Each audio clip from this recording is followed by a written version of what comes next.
Hi, I'm Andzelika and we live in London near Ealing, and it's our hot tub.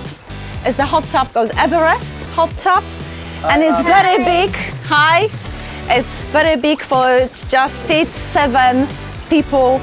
Sometimes can fit more, maybe 10 kids.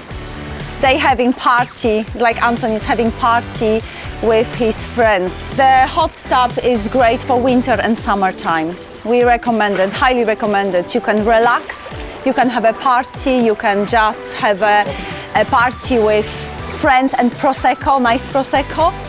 It's lovely, we love it.